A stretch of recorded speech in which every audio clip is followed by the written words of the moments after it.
법무부가 윤석열 검찰총장 측의 검사징계위원회 기일 변경 요구를 받아들일 수 없다는 입장을 밝혔습니다. 이로써 징계위원 구성과 함께 내일 열릴 예정인 징계위원회에 초미의 관심이 모아지고 있습니다. 오창석 평론가 이어서 함께해 주실 거고 허윤 변호사 모셨습니다. 어서 오십시오. 일단은 법무부의 입장은 다시 이걸 기일 변경을 해달라는 요구가 윤 총장 측의 요구가 무리하다 이런 입장인 것이고 윤 총장 측은 형소법을 위반했다? 이거 어떤 주장이 대립하고 있는 겁니까? 일단 기일 변경에 대해서 뭔가 법 위반이 있었다라고 얘기를 하고 있는 건데요. 네네. 이 징계위 관련해서는 검사징계법이 적용이 되는데 검사징계법에 없는 내용들이 있습니다. 뭐 기일을 지정한다거나 변경한다거나 아니면 증인을 신청한다거나 이런 내용들은 검사징계법에 지금 없습니다. 네. 그런데 이제 검사징계법에 보면 이 법에 없는 내용은 형사소송법을 준용한다라고 되어 있습니다. 네네. 그래서 형사소송법을 가서 살펴보니 269조 1항은 첫 번째 공판기일, 이 징계위에 적용을 하게 되면 이제 징계위가 처음 열리는 날이 되겠죠. 그 처음 열리는 날은 소환장이 송달된 뒤에 5일 이상의 유예기간을 둬야 된다라고 이제 규정이 되어 있었는데 이 부분을 위반했다라는 것입니다. 예를 들면 1일 날 소환장이 통보가 됐으면 5일이 지난 6일 날 열어야 되는데 지금 지금 현재 상황은 2일 날 열리는 징계위원회가 이틀 연기가 됐기 때문에 새로 기일이 지정된 것이고 그러면 2일에서 4일로 바뀌었으면 그에 따른 5일의 유예기간을 둬야 되니까 결국 8일이나 돼야 이게 징계위원회가 열리는 것이 정당하다, 적법하다 이런 얘기인 것이고요. 법무부 측 입장은 날짜를 통보하는 데 있어서 절차적인 문제가 전혀 없었다라면서 당사자의 요청으로 연기를 해준 거고 그리고 이 형사소송법이 굳이 이 5일 이상의 유예기간을 둔 그 의미는 이 피의자나 지금 이제 신문을 받는 당사자 있지 않습니까? 이 사람이 충분하게 그 방어권을 행사할 수 있는 기간을 줘야 된다라는 취지에서 된 것이지 윤 총장 같은 경우는 미리 그 관련 자료를 다 받았고 오히려 이틀이나 연기를 해준 것이니 전혀 불리하지 않다.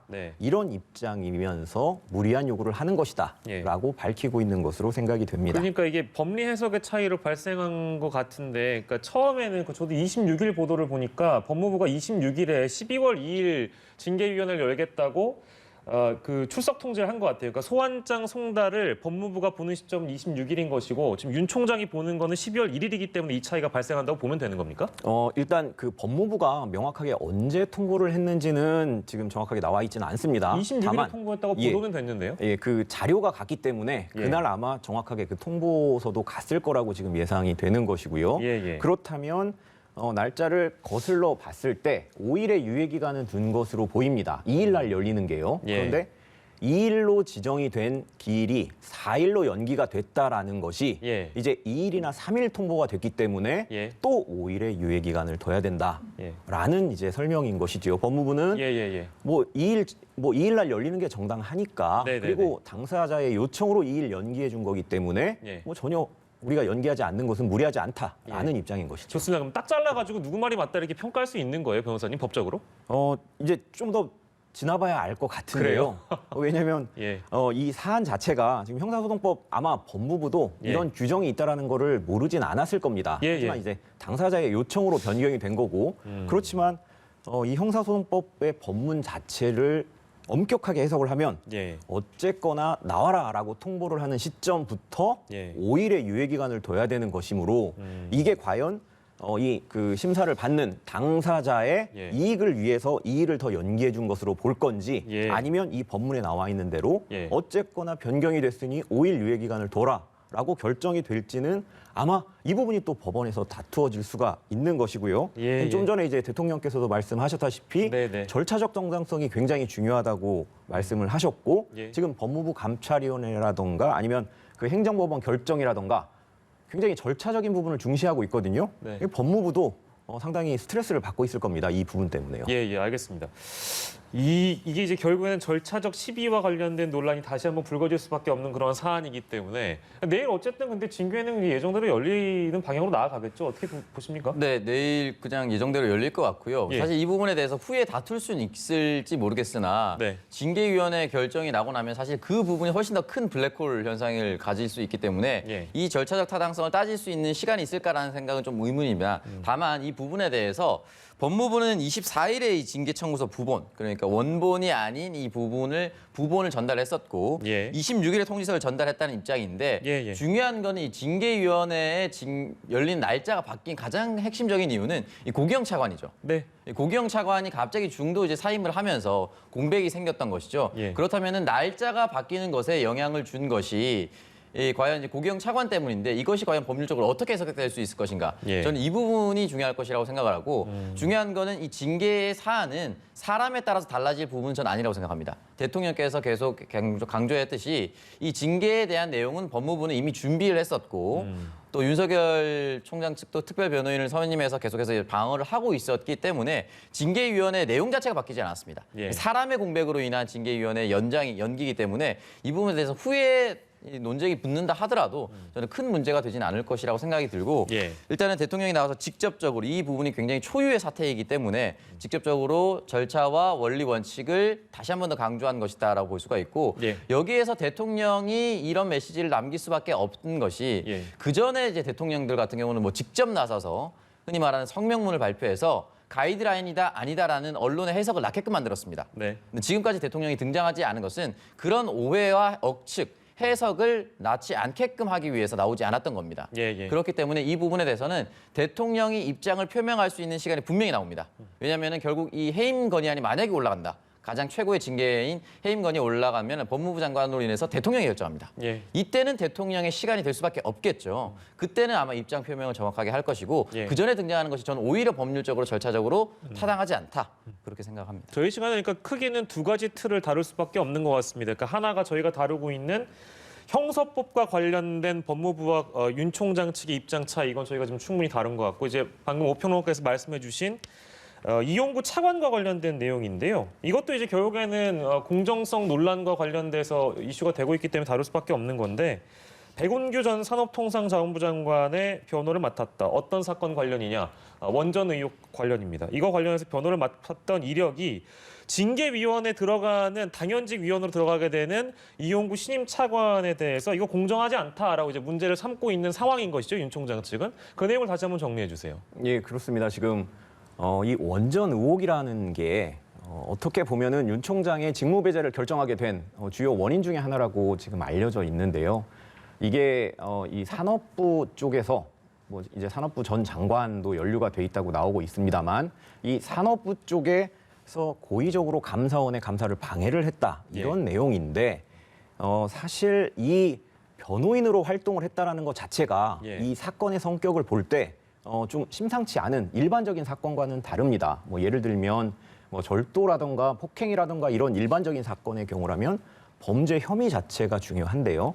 이렇게 어떻게 보면 좀 정치적인 사건이기 때문에 정무적인 판단이 상당히 이제 가해졌을 것이고요. 그렇다 보면 이 이용구 차관 같은 경우에 그 정무적인 판단까지도 아우르는 그런 변호 활동을 했을 거란 말이죠. 그렇기 때문에 본인이 단순하게 변호인의 역할만에 그친 게 아니라 사건 전체를 컨트롤하면서 어떻게 보면 이 연루가 된 지금 산업부 쪽이라고만 나오고는 있습니다만 그쪽과 충분하게 이 교류를 했을 거기 때문에 그런 상황에서 즉 이제 처벌을 받지 않게끔 하려는 방어적인 입장에서 전체적인 사건을 조율하는 사람이 이 반대쪽인 공격을 하는 쪽인 검찰에 영향을 끼칠 수 있는 법무부 쪽에 그것도 차관을 맡았다는 점이 이 공정성 우려가 될 수밖에 없는 것입니다.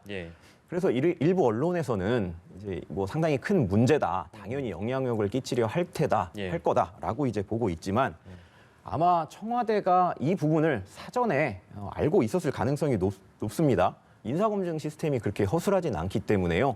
아마 그 백운규 변호인으로 활동을 했다라는 점을 알고 있었을 테고 그럼에도 불구하고 논란이 있을 거라는 점을 알고 있었음에도 불구하고 임명을 한 것은 네. 아마 이 부분이 문제가 안 될 거라고 여겼을 가능성이 굉장히 높고요. 예. 그리고 법무부 차관이 구체적인 사건, 이 그 원전 사건에 개입을 하기 위해서는 장관을 통한 어떻게 보면 이제 지휘가 들어가야 되는데요. 예. 지금 추미애 장관과 윤 총장 간 사이에 수사지휘권을 놓고 엄청난 갈등이 있었고 이게 지금 이 징계위까지 오게 된 뭐 결정적인 계기들 아닙니까? 예. 그런데 이런 상황에서 이용구 이제 법무부 차관이 또 개입을 한다? 네. 이런 거는 현실적으로는 조금 일어나기 어렵지 않을까라는 예. 생각입니다. 실제 뭐 징계 청구 사유에 월성 원전 사안이 포함된 건 아니라고 이제 이용주 차관도 입장을 밝혔기 때문에요. 근데 그럼에도 불구하고 이제 여러 가지 공정성 논란이 뭐 이제 보도를 통해 많이 이제 알려지고 있습니다.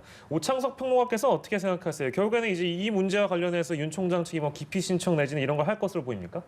일단은 윤 총장은 할 수 있는 모든 건 다 하지 않을까라는 생각이 들고요. 예. 근데 일단 이 부분에 대해서 만약에 그 일반적으로 조남관 대검 차장처럼 예. 그냥 임명이 돼서 월성 원전 수사 여기에 대해서 담당을 하게끔 하면 의도가 보이겠죠. 의도가 이상하게 또 오해가 될 수가 있겠죠. 네. 근데 중요한 거는 다시 말씀드리지만 일단 징계위원회 참석이고 이 징계위원회 사안 중 추미애 장관이 윤석열 총장에 대해서 직무정지를 할 때 6가지 사안이 있지 않았습니까? 네네네. 이 6가지 사안에 만약에 월성 원전이란 4글자가 들어갔다라면은 예. 충분히 의심해 볼 수 있는 사안이긴 하나 지금 그런 사안이 6개 중엔 없습니다. 예. 그리고 징계위원회는 없는 그 6가지 사안만 다루게끔 되어 있는 것이죠. 예. 그리고 그걸 벗어나면 다시 법률적으로 위법인 것이고요. 예. 그렇기 때문에 이 징계위원회에 참여하는 것은 저는 뭐 법률적으로 상당히 타당성이 보장이 되어 있다라고 생각을 하고 예. 일단 1차적인 원인은 고기영 차관이 중도에 사임한 겁니다. 예. 중도에 사임했는데 갑자기 이 중도에 사임한다라고 얘기는 하진 않았을 것 같고 예. 아무래도 이렇게 빠르게 인선이 된 것은 아마 징계위원회가 정상적인 절차로 그 날짜에 열리게 된다면 예. 뭐 저는 사임하겠습니다라고 미리 어느 정도 사인이 있었을 거라고 저는 생각합니다. 예. 만약에 그런 정도의 사인이 없었다면 그건 공무원으로서 공직자로서 책임감이 전혀 없는 것이죠. 예. 그렇기 때문에 이 부분에서는 미리 아마 사임의 의사를 표현했고 사임이 결정됐을 때 또는 사임의 의사를 전달했을 때 후임 인선을 찾던 도중에 예. 그 자리에 갈 수 있을 만한 사람 또 요건이 또 따로 있습니다. 예. 그 이용구 차관 같은 경우는 법조인으로서 한 20여 년 또 근무를 했었고 네네. 현 정부에 들어서 이제 법무부 실장으로 또 활동을 했었기 때문에 충분히 인사 검증을 하고 나서 이 선임한 것이라고 볼 수 있기 때문에 예. 이 징계위원회를 벗어나는 그 이상의 해석은 할 필요가 없다고 생각합니다. 예, 알겠습니다. 30초 정도 저희가 남았는데 오창석 평론가께 드린 게 맞는 것 같습니다. 마지막으로 저희가 다룰 쟁점은 그 징계위원 명단 이거 공개해달라는 거거든요. 네. 이거는 문제 없을까요? 글쎄요, 일단은 법무부 측에서는 조심스러운 것이 처음에 조미연 판사 내정됐을 때 조선일보나 이런 그 신문에서 뭐 어떤 얘기가 나왔냐면 현재 형사 소송에 휘말려 있다. 네. 근데 이게 징계위원회에서 이제 직무정지 집행을 가처분 신청 인용하고 나서는 이런 판사가 굉장히 합리적이라는 보도를 조선일보 똑같이 했어요. 예. 이게 왜 일주일 간격으로 다르게 표현하느냐? 저는 똑같이 될 가능성이 높다. 징계위원회 명단이 공개되면 예. 그 사람의 그동안의 과거 행적을 파서 이 사람이 이런 식으로 갈 수밖에 없을 것이다라는 기사를 내고 그 후에도 이 결과를 이렇게 될 수밖에 없는 상황이었다. 징계위원회 면면을 살펴보니 예. 이게 말하는 법무부에서 사생활 침해라든지 공정성 침해 우려를 저는 법무부 입장으로서 할 수밖에 없는 상황이라서 예. 저는 사실 공개하지 않더라도 사실 공개하고 안 하고는 저는 중요하지 않다고 생각해요. 왜냐하면 결과가 공개가 되기 때문에 네네. 결과에 대한 해명은 위원도 분명히 해야 됩니다. 예, 알겠습니다. 오창석 평론가 말씀까지 듣고요. 저희는 사건 큐브로 넘어갈 텐데 오창석 평론가를 보내드리고 허윤 변호사와 함께하도록 하겠습니다. 고맙습니다.